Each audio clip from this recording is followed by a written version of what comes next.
Halo teman-teman, ini video khusus nih, khusus karena ada kembalinya Haris Ashar ya. Haris Ashar is back ya. Eh, Buat teman-teman yang belum tahu, Haris Ashar adalah seorang pengacara Lokataru kalau nggak salah ya. Dia juga seorang aktivis HAM. Udah puluhan tahun, udah 30 tahun lebih kayaknya ya. Di aktivis HAM di Kontras juga. Dan suatu hari terjerat kasus pidana ya oleh oleh Opung Luhut ya, dilaporin polisi kemudian menjadi terdakwa kalau nggak salah ya selama 3 tahun kalau nggak salah ya, perjalanan 3 tahun. Bersidang bolak-balik di pengadilan setiap minggu. Udah keluar keringat darah air mata ya untuk melawan oknum pejabat negara yang arogan ya. Akhirnya dia bebas. Nah, akhirnya dia bebas. Gue masih ingat karena gue ngikutin teman-teman ya. Gue nih relate dengan kasusnya dia ini ya, si Aris sama si Fatia ini. Bahkan videonya sampai gua re-upload gitu loh. Video dia kan selalu live tuh di sidang pidana dia ya.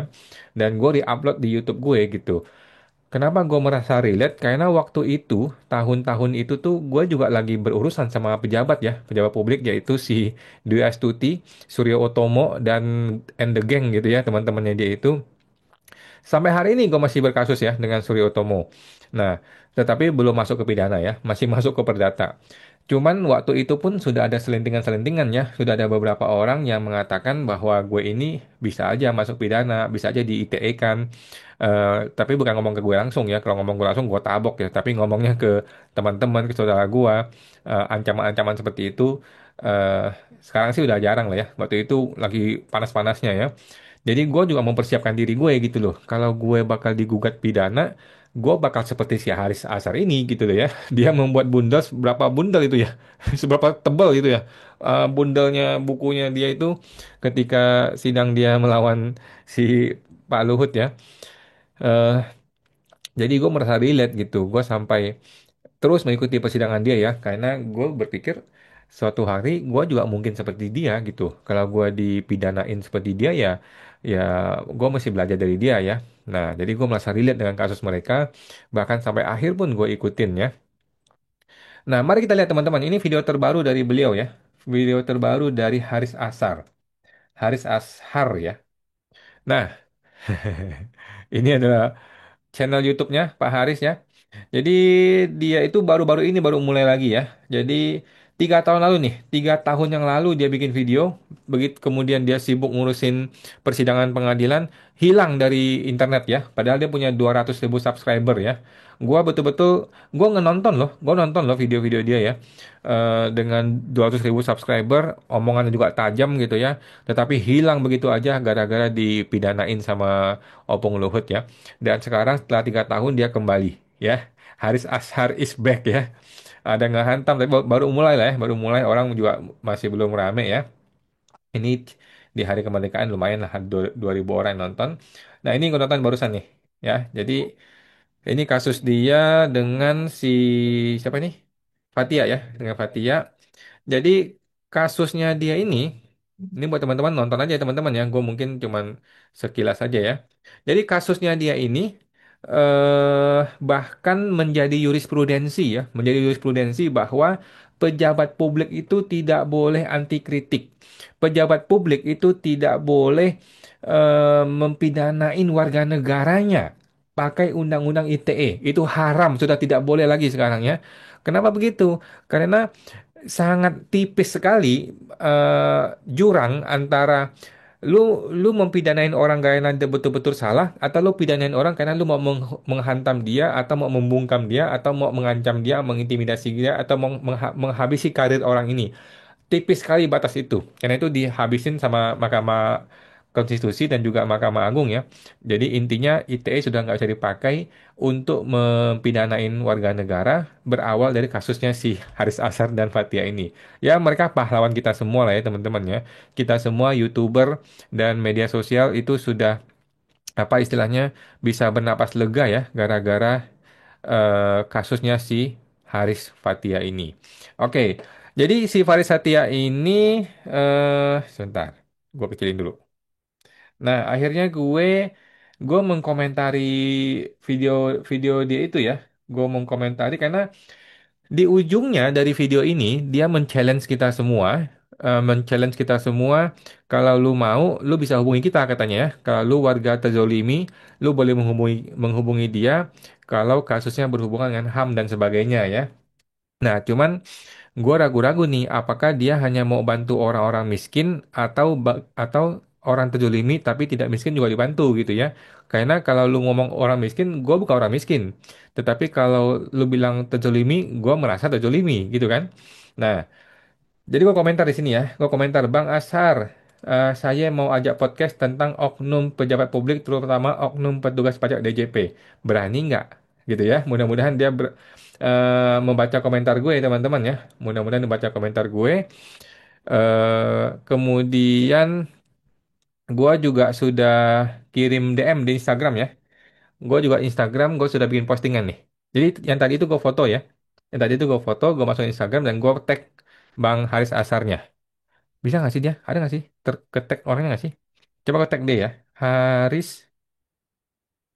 ini dia. Bisa nggak sih ke tag dia? Oke, mudah-mudahan bisa ke tag ya. Ke post nggak sih? Cannot post comment. Retry. Mungkin dianya nggak bisa di tag orang kali ya. Gue nggak gitu paham juga ya. Apa salahnya? Apakah gue yang salah atau gimana?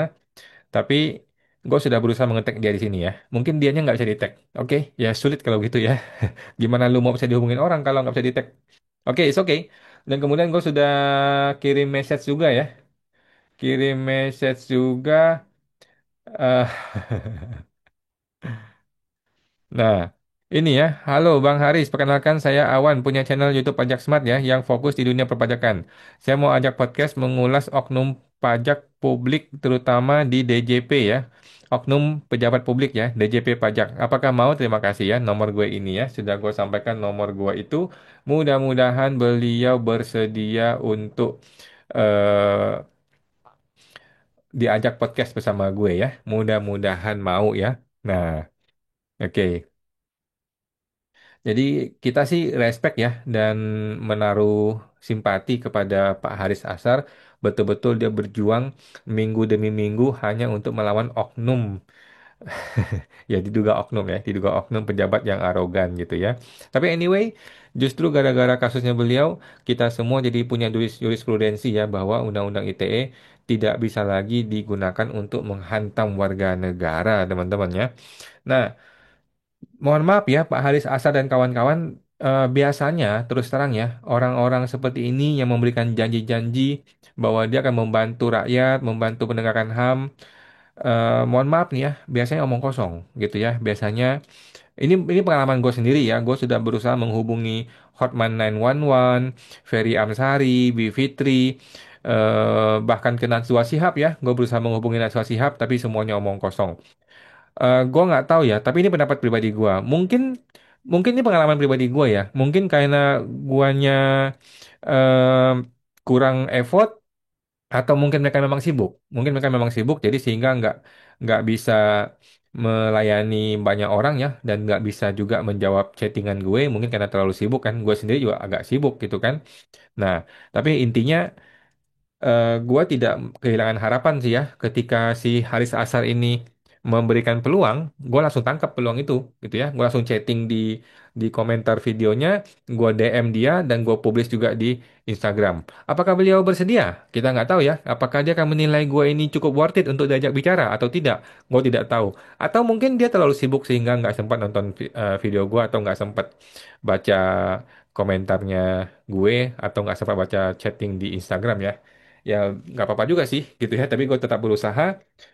Intinya sih kita ini sebagai warga masyarakat yang merasa terzolimi oleh oleh oknum petugas pajak ya, kita terus berusaha untuk no viral no justice.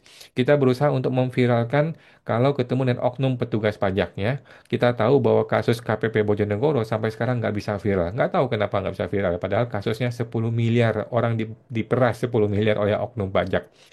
Ya, kita akan berusaha terus teman-teman ya. Kita akan berusaha. Kalau Pak Haris bersedia gua ajak podcast, ya tentu saja ini akan menjadi sebuah game changer ya, menjadi sebuah turning point di mana ada loh seorang public figure yang sudah dikenal di dunia HAM ya, dan bahkan sudah pernah terancam pidana bersedia untuk podcast bersama kita. Mudah-mudahan beliau mau ya. Kalau nggak mau ya sudah nggak apa-apa. Oke teman-teman, sampai jumpa. Semoga terbantu.